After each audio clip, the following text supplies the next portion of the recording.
I hope you can record that. The train of impulses. Using the train of impulses, you can what do you call? You can convert a continuous time waveform or decompose a continuous time waveform into a train of impulses. That we'll learn again. I said we'll be learning it later on. Okay, but just keep it in mind. Impulse signal decomposition is a very powerful idea in the entire the theory of signal processing and signal systems. Impulse signal based decomposition. I said two decompositions. I hope you can recall that. Can somebody help me out? What is the next one? Impulse way of decomposing signals. Another one. What is the other basis signal I said? Impulse is one basis. Okay, using impulse you can break down any signal. You can decompose any waveform. There is one other way of basis signal. What is that? Anybody in the class?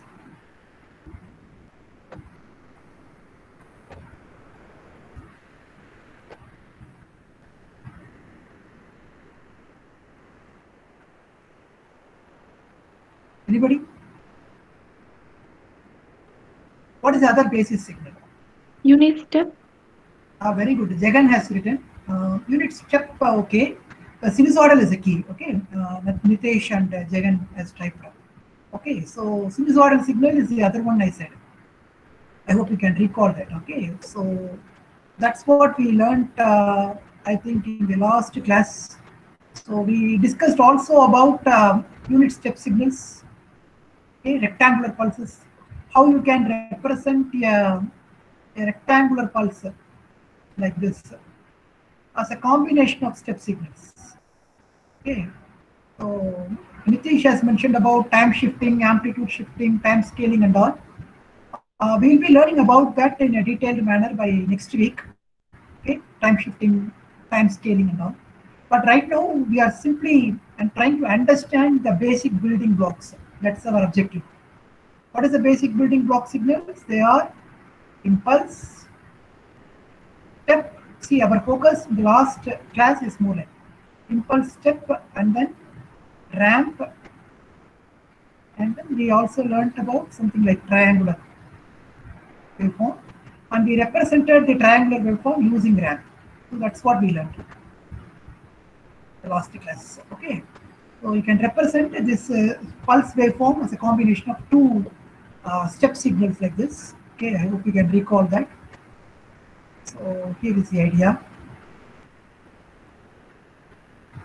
Yeah, this is the idea. So we learned about this. U of t plus 0.5 is like this. U of t minus 0.5 is more like this. Okay, it's more minus negative amplitude. So this is minus 1 here. So if this is u of t, I hope you can all remember this signal. This is u of t.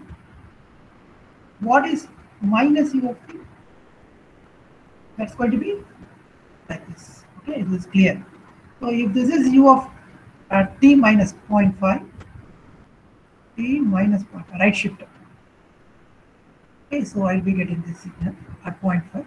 Starts instead of 0, it's going to start at 0.5. What is u of t minus 0.5? That's going to be like this. Okay, minus 1. So naturally, when I'm going to add these two, u of t plus 0.5 minus u of t minus 0.5. Okay, I go to do this. What happens? I'll be getting the pulse in between values. This signal is what I do. This is 0.5, this is minus 0.5. This is minus 0.5, this is minus 0.5. So I'll be getting this wave. So this idea is very important. Okay, we'll be seeing again and again this kind of decomposition of waveforms using step signals. Okay, so we should keep this in mind. That's what we learned in the last class. Anything else we covered in the last class? Finally, we learned about triangular waveforms, ramp signals. Yeah, this is a very important signal also. Ramp is a very powerful idea. Okay. So, a lot of control applications, in fact, will be tracking signals in control systems. Will be tracking signals like a ramp signal.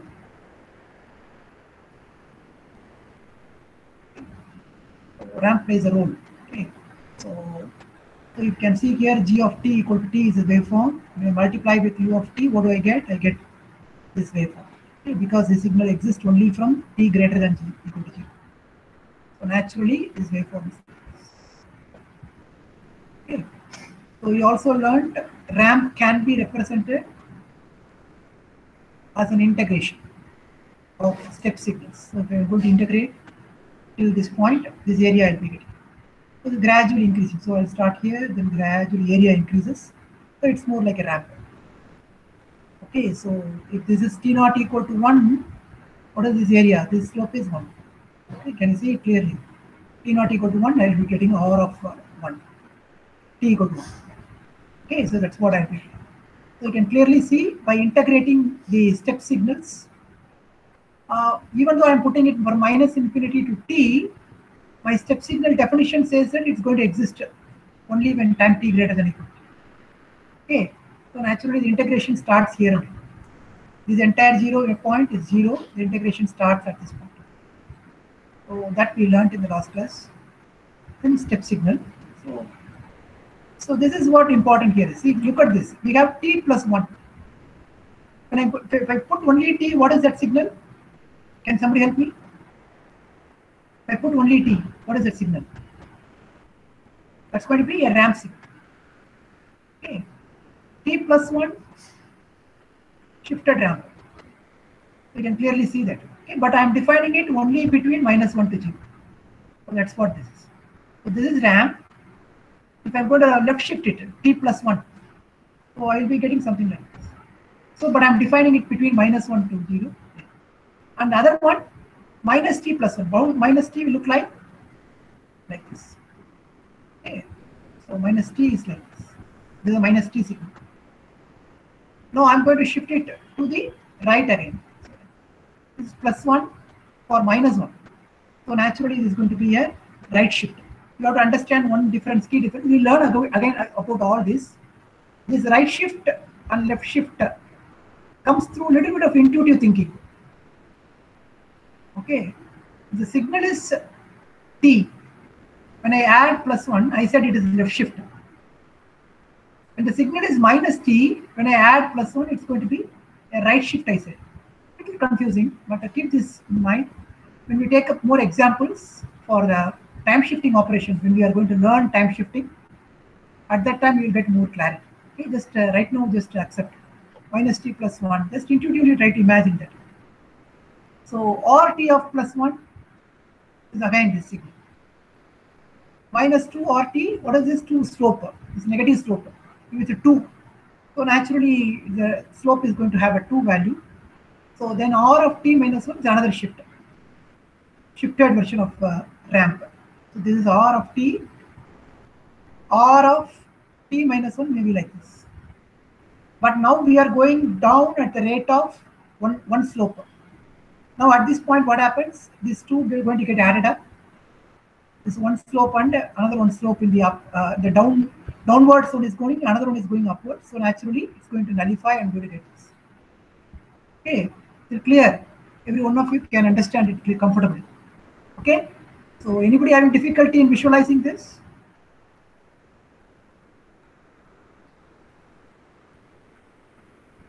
Unmute and talk. Anybody having difficulty?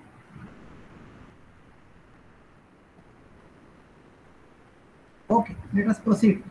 So in the same manner, let us now proceed ahead and understand this ramp as an integration of u of t dt. Okay, therefore this value is 1 from 0 to infinity. Then naturally I'm going to get my t for t greater than 0. Okay, is it clear? This value is 1. So naturally I'll be getting this. So u of t is then what? If r of t you can obtain by integrating u of t, then I can always get u of t back by differentiating. That's what anti-differentiation. This integration is always, remember, it is anti-differentiation.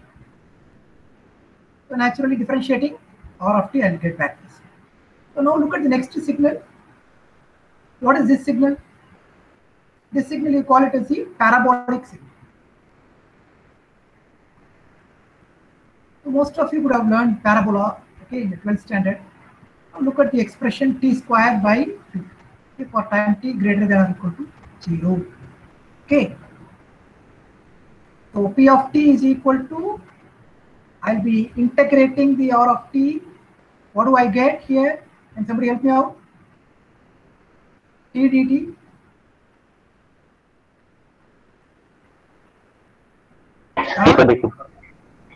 Hello? T square by 2, sir. That's all. That's all. You have to understand very clearly. We are gradually moving. Can you see it clearly? So when you are integrating step, what did you obtain? You obtain ramp.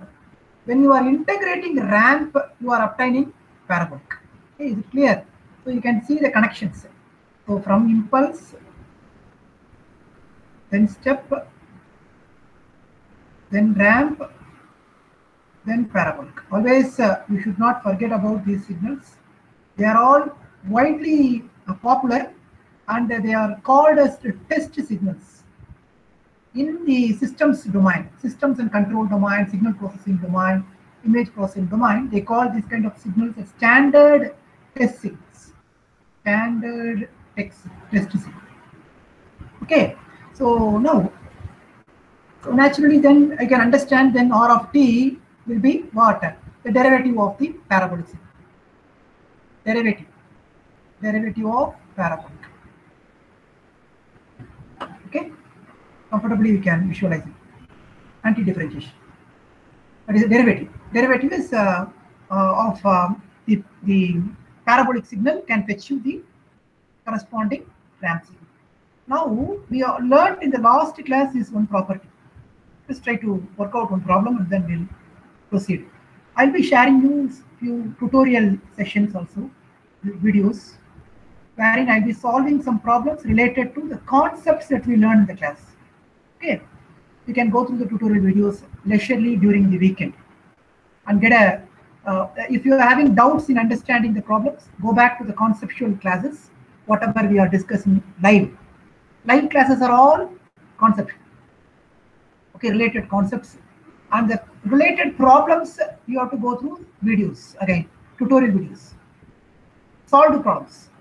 You can go through that videos and you understand it. Okay, few videos I'll put every week. So that way you can, your concepts will get strengthened through problems. Your conceptual clarity will get in solving problems. Now look at this. So we solved this in the last class. Can somebody explain this expression clearly? This is an open class. Okay, anybody can unmute and talk. Even if it is wrong, do not worry. Okay, it's a matter of learning. Once you open up, then only you will understand. Just now unmute and tell me what is this expression, what you are understanding from this expression, how you express this expression through words. I am asking that.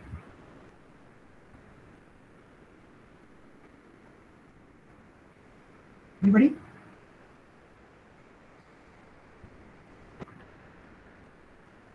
By posing questions. Sir, it's a discrete impulse. Very good. It's not a discrete like impulse. Del of n. See, it's del of t, continuous. Okay. Yes, sir, del of. Yeah. So what is the output? Why you are getting this output? Anybody? What is the right answer, man? Time shifting. Huh? No, man. Think carefully. And look at the expression clearly and then answer. What is this x of t? X of t can be any continuous waveform. What is del of t? When a continuous value. Tell me where. Correct, right, tell me. When a continuous waveform is multiplied by this discrete valued form, we will be getting a particular sample for that. Oh man, it's not discrete. See, right now we are not in the discrete domain at all. We are in the continuous domain. Look at the independent variable time t. When you are in the independent variable time t, when you are using this independent variable time t, you are talking about signals that exist in the continuous time. Only when you have the index n, we are into the discrete domain. We defined delta n. Remember, this is delta signal. This is discrete signal. Discrete waveform. You all have difficulty in seeing what is the difference between del t and delta n. Okay, I can understand. See, this is delta t I am saying. Again, I am saying this is delta n. The same thing. But only the index changing. Okay, that's where the problem comes. You are now imagining this as a continuous waveform, but it is actually it is a rectangular pulse with the area, that is this A going towards 0. That's what how we defined the continuous waveform. You remember? So that is what this delta is. With A approaching 0, the rectangular pulse is what we are talking about here. So now tell me why I am getting x of 0. Because impulse happens only at This is time delta of t. t. Delta of t when you the time t equal. That's the answer. That's the answer I'm looking for. Okay, so only when time t equal to 0, I'm going to have my signal existing. So you take any waveform x of t, okay, and multiply it with this waveform, okay, with time t equal to 0. What do I get? I'll be getting only this point, this x of 0 of this waveform. This waveform, only one sample is what I'll be getting. Even though I'm integrating it from time infinity to plus infinity. So I'm trying to integrate the entire range. Okay, by multiplying these two, I'm integrating. But as soon as I multiply, I'll get only one waveform x of. Then afterwards, there is no point of integration. Only one signal is what I'll be getting. The middle point, this whatever this value here, this amplitude I'll be getting. The amplitude of x of t is what I'll be getting. Okay, is it clear? Everybody having difficulty in visualizing? This is what I said, shifting property. Okay, that's the first idea. In fact, we discussed the last class. Now look at this. Now I'll give you a problem. Okay, this is a problem. Look at this. Can somebody tell me what is the value of this? What is the value of this integration?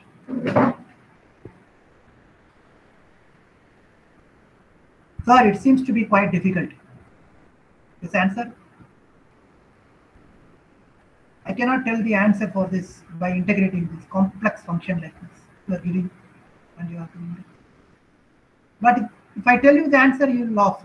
Okay, you can do it in no time. Can somebody give a try in finding out the answer for this case? Sir, e power minus 100a.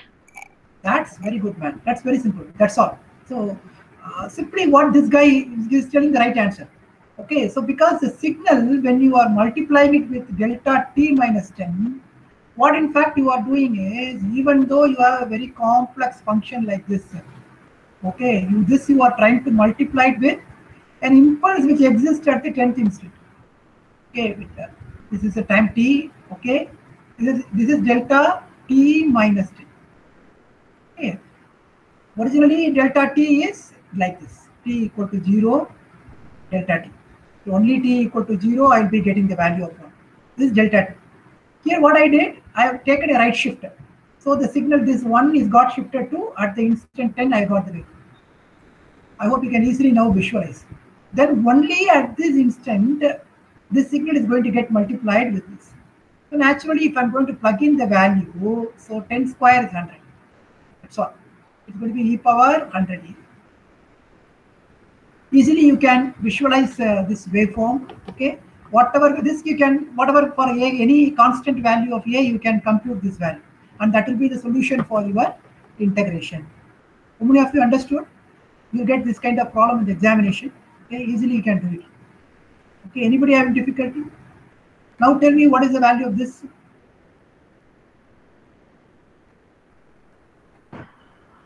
X of t naught, sir. X of t naught, very good. X of t naught is the answer, primarily because the signal exists only at time t equal to t naught. Okay, very good. Very good. Now the same manner, tell me what is t square delta t minus 3 dt? Anybody?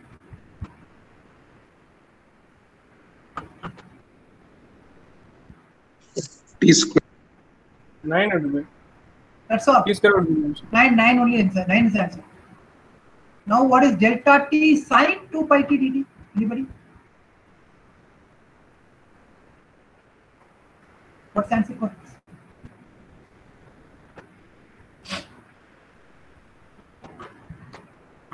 2 by t. No, carefully Yeah. study. 10 pi or 0. Huh? 10 pi, I think. No. Think carefully. Don't go in a rush. 0, sir. 0 is the answer. Very good. Because the signal exists only for a time t equal to 0. This is not a time shifted version. Okay. This delta t is like this. T equal to 0. Okay. So naturally, if I put sine 0 is 1. Sine 0 is 1. So what about this?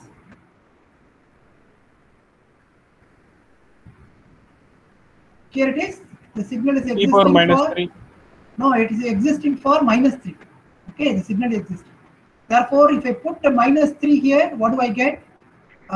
E cube, sir. E cube is what I don't go in a rush. Okay, you think carefully and do it. So look at the signal always is delta where it is existing.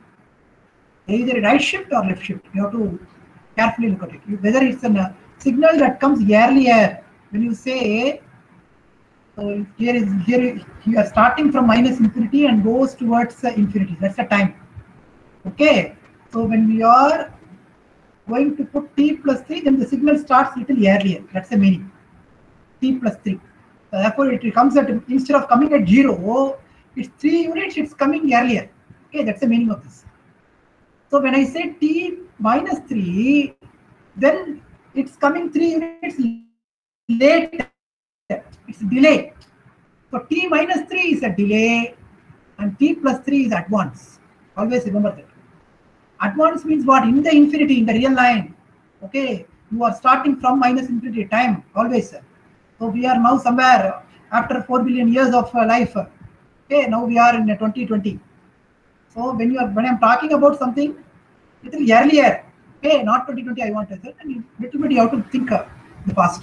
Okay, so delay is different, advance is different, signal advancement is different, delay is different. Okay, now what about this? X of tau delta t minus tau dt.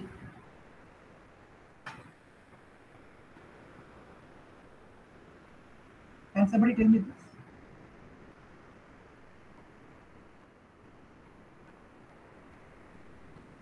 At t equal to tau, the time impulse. Okay, so but here you have to understand something. This tau is something a variable. Okay, d tau it is, sorry. Okay, so in that case, what happens is this tau. Okay, it's going to vary between -2 plus infinity. So I'll be getting something called x of t here completely. So this integral, in fact, we'll be learning in the second unit. It's called convolution integral, wherein you are trying to take x, okay, and then you are taking delta t minus tau, okay, x of tau. Then you are doing some operation called as convolution operation. So we'll learn about it later on, but right now just get a feel. This tau, when I'm going to keep varying, okay, for example, tau equal to 0, I'll be getting the first signal, delta t. If I put tau equal to 1, what do I get? Delta t minus 1. You agree? So that will be this way. So t equal to 2, t equal to 3. If a tau is going to vary from -infinity to +infinity, I am talking about a train of impulses like this. Okay, you understand what I'm saying? This one, delta t minus tau. The tau varies from between -infinity to +infinity. What happens? I'll be getting a train of impulses like this. So when I multiply this train of impulses with my continuous waveform which exists between -infinity to +infinity, this is x of tau. What do I get? If this width is very, very small, the sampling time now between two instants are going to be very small. It is almost continuous. What do I get? Can somebody tell me the product? It's going to be x of tau, x of t as it, x of t completely. Yeah. So this, can you see it? This is what I said. I mean by decomposition. Decomposition of a continuous time waveform x of t using a train of impulses like this. Okay. So once again, I will tell this idea. This idea is very powerful. So when I say delta t, I am talking about a waveform something like this. T equal to 0 delta t. with the t axis like this. This is the definition for delta t signal. We learned this very clearly. When I say delta t minus tau, with tau is equal to 1, for example, then the signal I'm talking about is a shifted version of the signal. This is equal to 1. This is going to be delta t minus 1. Okay. Now, if I go to say, if I vary the variable tau to 2, I'm going to get t minus 2. Then I'll be getting something like this. Okay. So this is going to be a waveform. Okay. So this is at instant 2. Value is 1. Delta t minus. Now, if I want to create an integration, okay, of this all these waveform, t minus tau, with tau varying between minus and plus infinity, tau, then I'm talking about a train of impulses. It's very powerful idea. I'm adding. Okay, when I'm integrating, what I'm doing, I'm adding. So when I add these signals, first signal, second signal, third signal, when I add, I'm going to get all this train of impulses. Okay. When I'm going to multiply this with my waveform x of t, something like this, what do I get? I'm going to get back my x of t back once if this width between two samples is extremely minimal, okay, almost 0. The width between two impulses are going to be, the width, for example, a is approaching 0, then almost I'll be getting a train of impulses more like this, The width becomes very, very, very small. The sampling time becomes very, very, very small. It's almost continuous. Okay, I'm not talking about sampling now. It's almost continuous waveform is what I'm doing. So this I'm going to multiply with this. This is unit 1. This is whatever amplitude you're going to have here. When I'm going to multiply that, I'm going to get this x of t. So that's why a decomposition I said, okay, it's possible. You can take any continuous time waveform and multiply with the train of impulses like this and integrate. You are going to get the convolution integral like that. Okay, that's the idea. Today's class, take it. Okay, this idea is important. Now, with this idea, now let us now imagine what will be the value for this case. E power 2n, instead of integral, I have a summation, okay, minus into plus infinity, delta n minus 2. Can somebody tell me what is the value of this? E power 4. E power 4. E power 4, sir. E power 4, sir. Okay, are you getting the point clearly now? So, because the signal is now going to exist at t equal to, okay, n equal to, instead of t, I'm going to have n. This is delta n. Delta n minus 2. Okay, n minus 2, here it is, the time axis is 2. And you're getting the point clearly. Therefore, you are multiplying with 2 here, n equal to 2 here. Therefore, e power 4 is what is. Very good. So, this is a fundamental idea we are been talking about. Okay. Now, let us switch gears and move to the next important signal called sinusoidal signals and complex exponential signals. Okay. So, impulse signals, we will see one or two proofs later on. Okay. But right now, just move ahead to the next signal. So, sinusoidal signals, most of you are quite comfortable with. Okay, you can draw the sinusoidal waveform like this. Okay. So you'll be talking about 3 important terms. One is A cos omega t plus phi. When you define any sinusoidal waveform, you can define like this. What is a sine and cosine? They are related by phase difference of 90 degrees. So by appropriately choosing this phase, you can represent, you can get both sine and cosine waveforms. So it's not an issue. So we always will refer to a sinusoidal waveform as A cos omega t plus pi. When pi value is equal to 0, what do I get? I get A cos omega t. When pi value is equal to 90 degree minus, I'll be getting A sine omega t. Okay, a lag. Okay, little phase shift is there. Okay, now look at this waveform. So 3 parameters are quite important. One is the amplitude. If you look at this case, the amplitude is 10. It varies between minus 10 to plus 10. That's what this indicates. and cos 2 pi 440t is the frequency. Okay, frequency is 440 hertz, for example. Okay, 440 hertz means for some around 440 cycles of this waveform is going to come in each second. That's the understanding you should have clearly. Then 0.4 pi is a corresponding shifter. It's called phase shifter.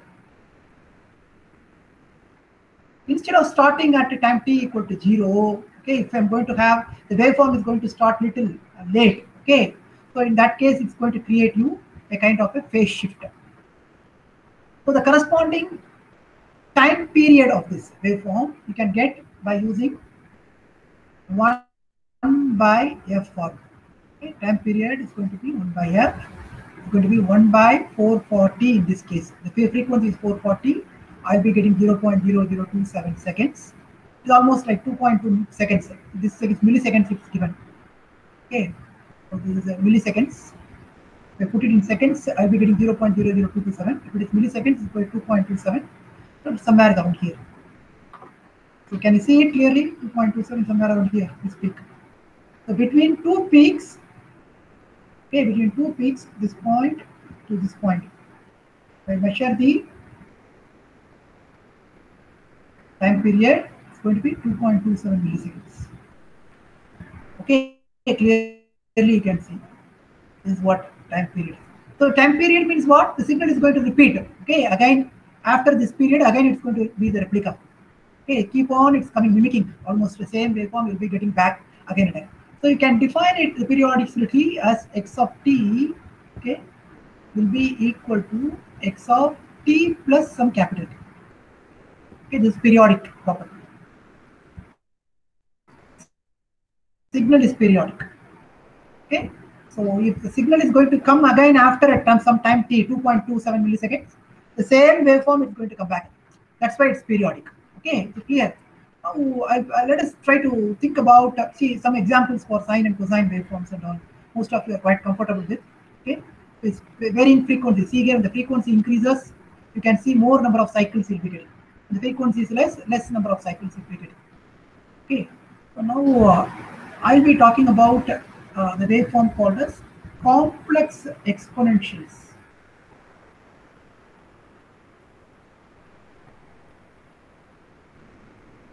So first of all, I would like to pose you one question. Why sinusoidal waveforms are so important?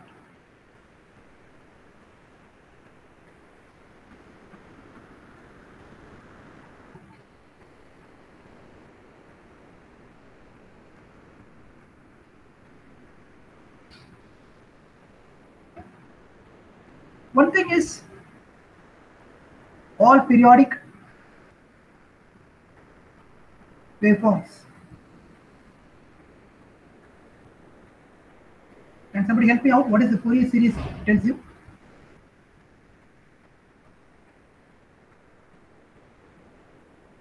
What is the Fourier series concept?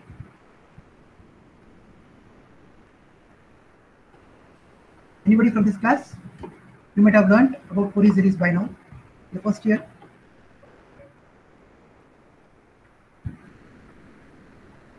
What does the Fourier series tells you?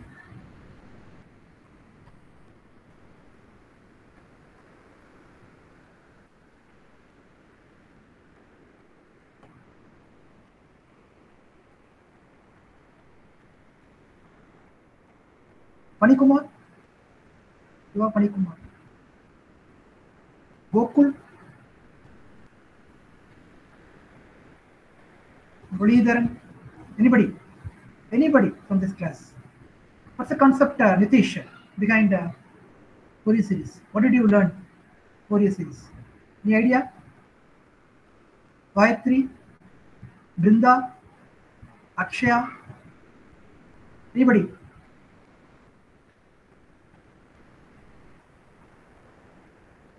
Yeah, somebody has given an answer. Chat.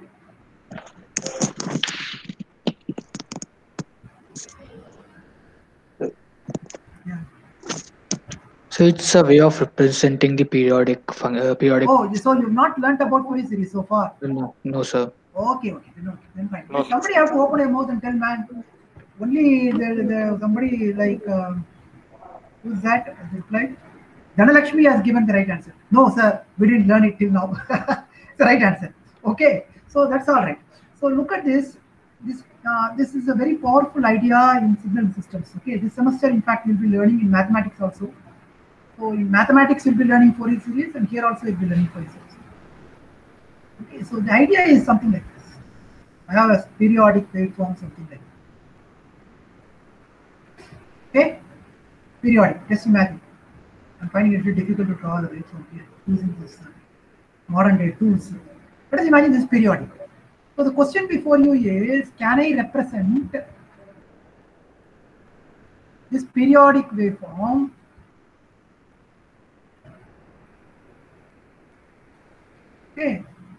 using sinusoidals? Only using sinusoidals. Is it possible? So the question to you is this. So in your mind, you have to imagine first. Okay, so how can I represent this square waveform? Okay, it's somewhat like this. Let us say draw the signal again. Like this it is. So how can this be represented in terms of a sine waveform?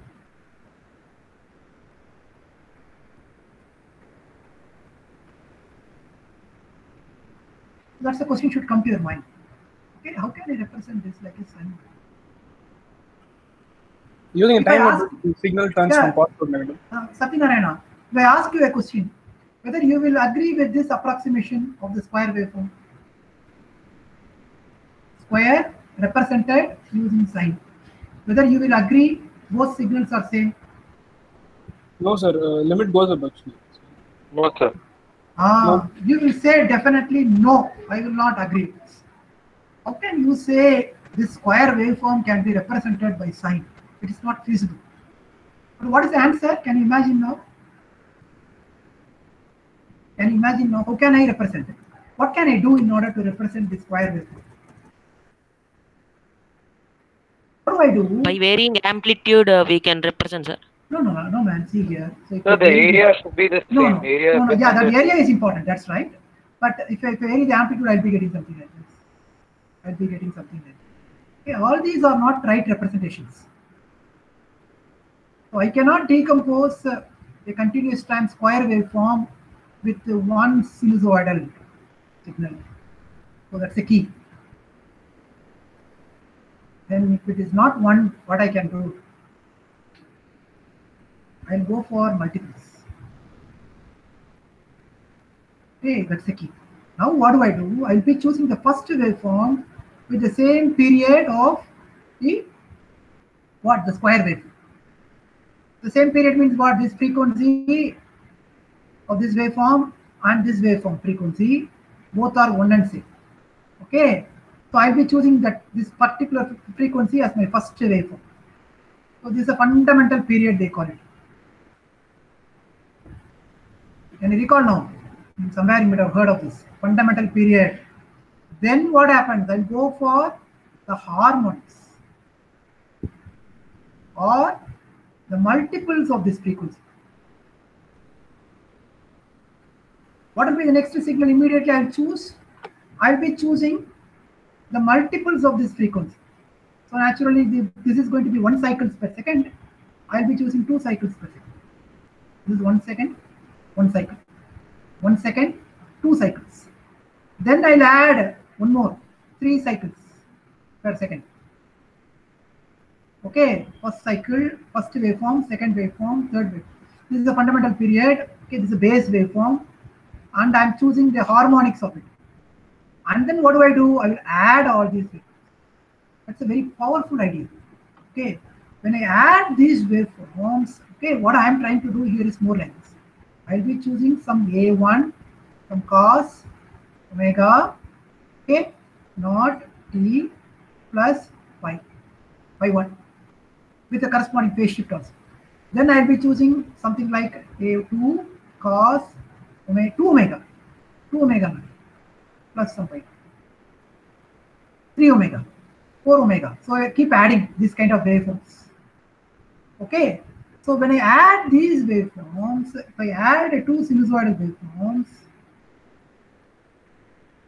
If I add with one more sinusoid, immediately you will start seeing some kind of results. When I add two waveforms, for example, these two, if I look at that waveform, it will be more like this. Can you see it now clearly? When I keep adding more number of waveforms of sinusoidal waveforms like this, it's a very powerful idea. Okay, so what happens at some point of time is I'll be getting something like very high frequencies. I'll be choosing very high frequencies of what? Frequencies of sinusoid.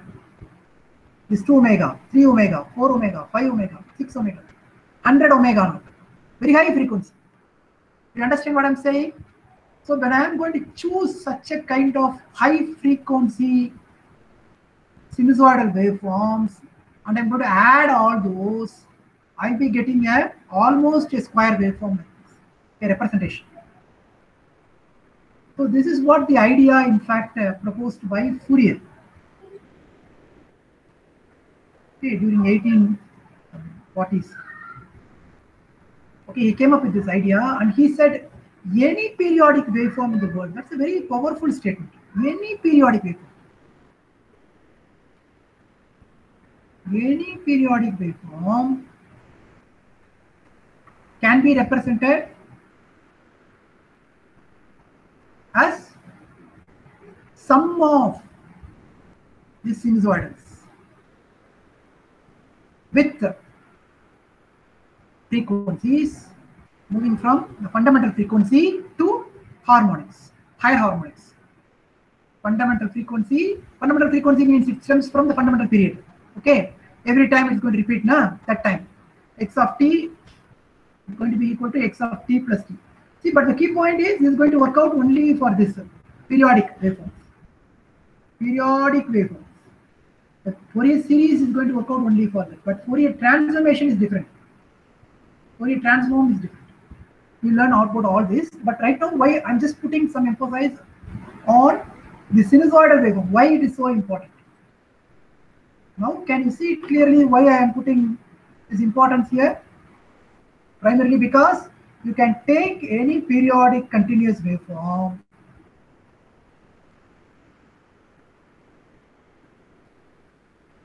okay, and you can decompose the same word we employed in the last slide also.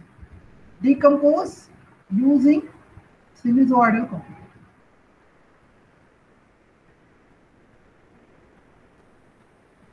That's where the shift from time domain to frequency domain here comes. Time domain. So far, we are talking about signals which exist with respect to time, okay, like this. And representation is in terms of time. So we are in time domain, we'll say.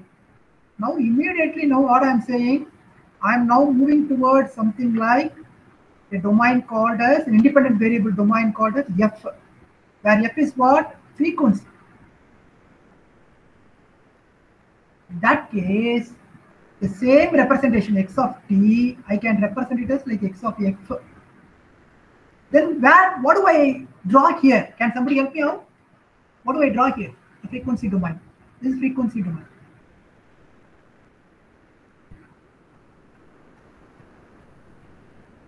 Frequency domain representation. What do I draw? Here, in fact, we'll be talking about the frequencies. Okay, what kind of frequencies you are employed? Various frequencies like this, or increasing frequencies. If I'm going to choose different frequencies, now what are they? F0, 2F0, 3F0, 4F0, 5F0. You have to study how many number of higher order frequencies you require in order to represent this waveform. That's what the Fourier series in fact is. They call it a spectrum representation. Spectrum representation. What are all the frequency contents you require okay, in order to get this time domain representation. So now you can switch gears and you can talk about something called time domain representation. Okay, and something called very powerful idea based on Fourier idea called frequency domain representation. A signal can be represented both in time domain as well as in the frequency domain. In the frequency domain, you call it as spectrum. Frequency spectrum, you call it. And what is the, now I'll pose you the question. What is the independent variable for the time domain representation? Independent variable for time domain representation? Dhanalakshmi? Harini? Independent variable representation for time domain, it's time, okay? Independent variable for frequency domain, it's going to be frequency. Are you getting the point clearly? So in that case, you might have already studied about something like frequency domain representation. I hope you can recall this formula. F of t, e power minus t. What is this formula? Can somebody help me out? Can you recall the Laplace transform. Laplace, mathematics. Most of you would have learned this thoroughly. Okay, now look at this waveform. This is what I am interested in. So I am looking for a Laplace transformation. Now look at this. What is this? Time domain representation. Then from time domain, you are transforming to frequency domain. It's called transformation. Now look at this wave signal. This is f of t is time domain. What do you get as output? F of s. I hope you can recall that. F of s is what you get. Now what is this transformation? Time domain to s domain transformation.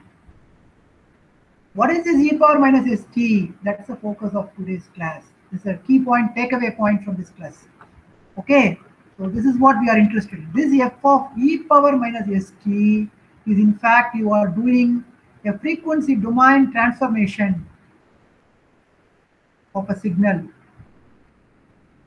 And you see the application of mathematics in signals and systems.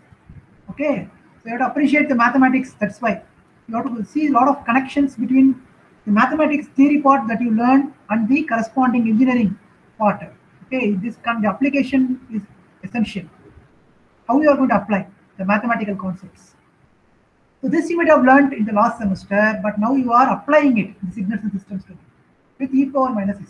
If you look at this this particular signal, it's a very powerful, a very standard signal called complex exponential signal.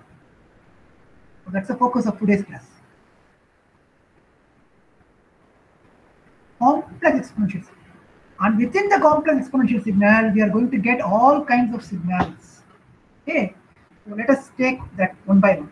If I'm going to say yes, it's a complex variable, okay, from alpha plus j omega. It's a complex variable, yes.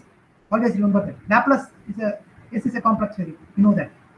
Now it's going to be e power minus alpha plus j omega t. This is what in fact you might have learned. I hope you can recall this. Now can you see it very clearly what we are trying to do? Can somebody help me out? With the f of t, you are multiplying it with a signal like this, a complex exponential signal like this, and then integrate it. What is this signal? E power minus alpha t. Alpha is real, okay, and this j omega is complex. So if you look at this expression very clearly, we are talking right now about a polar representation, a complex number representation with polar form, rectangular form, sorry. Alpha, this is j omega. Can you see it?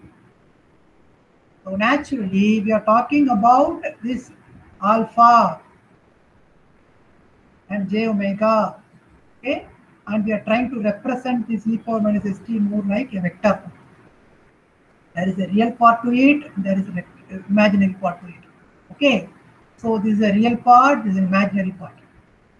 The real part and imaginary part. So now if I'm going to look at this waveform, e power minus alpha t, this is going to be more like a pure real signal.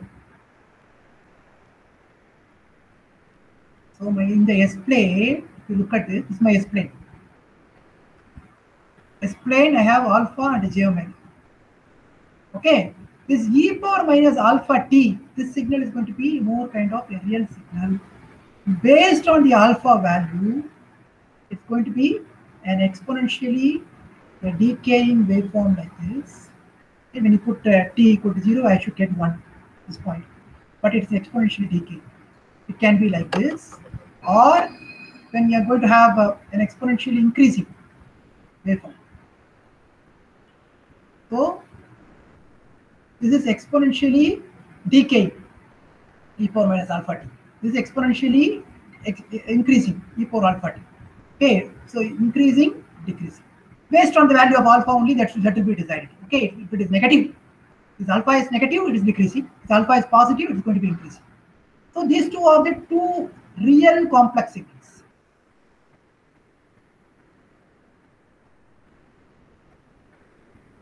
Real complex.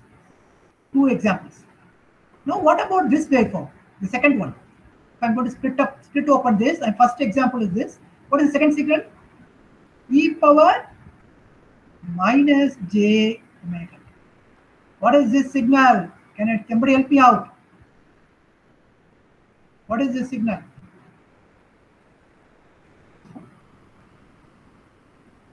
What is the Euler identity? What is that? Repeat again.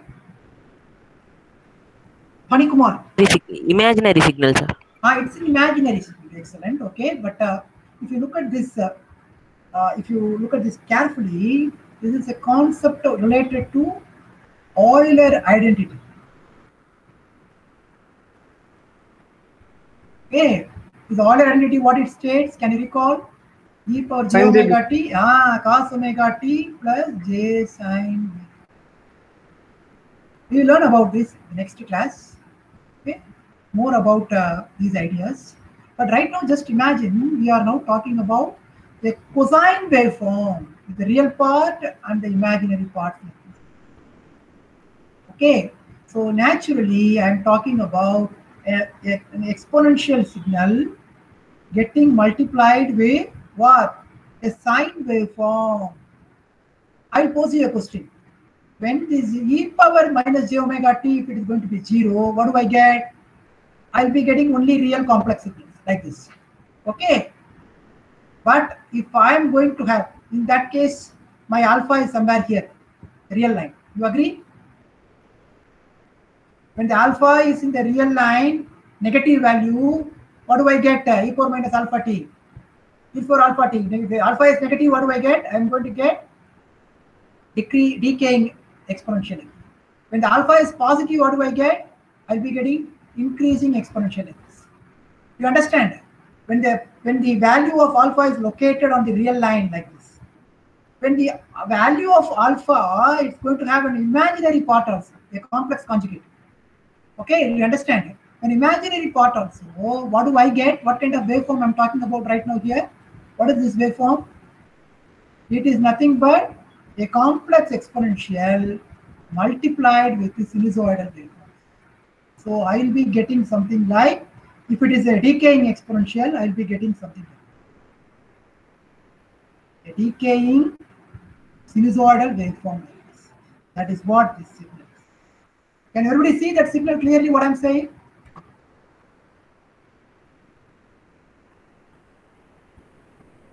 This signal is quite important. It's a complex exponential. What about this waveform? If I'm going to have an increasing exponential, okay, if I multiply it with e power j omega t, which is nothing but a sinusoidal waveform, what do I get? Multiplication. I'll be getting something like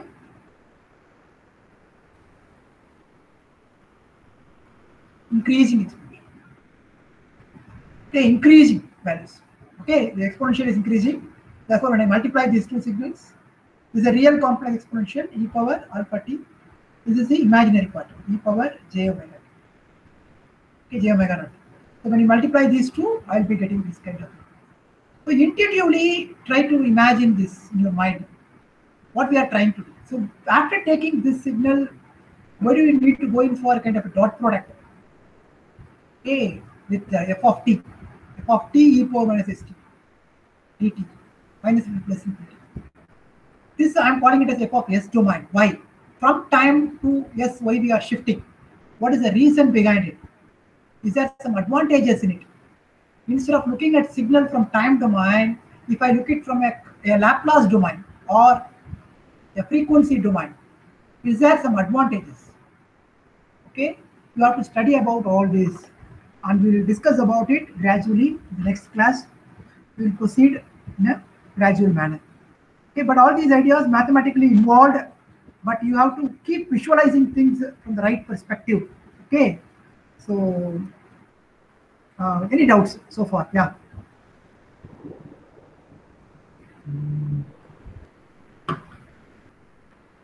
Can we stop now? Any doubt? Would like to have any discussion on it? But I think today is in fact more of a very fundamental oriented class. We will be again covering the fundamentals in tomorrow's class also. Okay, we'll try to go a little steady, but with more insights. Your foundations are good in signals, then you will start visualizing things in the right way. Okay, so that's why I'm spending some lot of time in the initial level. Okay, so try to put some effort from your end. 5 hours, as I have mentioned earlier, 5 hours of learning is essential. IIT Bombay was also offering a course on right now on signal systems. I think they're planning to start it by next week. I think I have sent a kind of notification on the forum, Google Classroom forum. Please go through it. That also, those who are interested can join. IIT Bombay is in fact a top institute when it comes to signal systems. Okay, they have a very powerful control theory oriented team there. Okay, they are working. In fact, they are publishing some damn good results in the past 20-30 years. Okay, so you have to Vikram Gadre, Professor Vikram Gadre in IIT Bombay is very famous for signal systems. He has offered a course in, I think, in edX also. edX and Coursera, I think, can refer to. Vikram Gadre's lectures are really good. You can follow that and you can follow my lectures too. Okay, with that I'll wind up today's class. Thank you very much. Anything you'd like to discuss? Fine, I'll stop.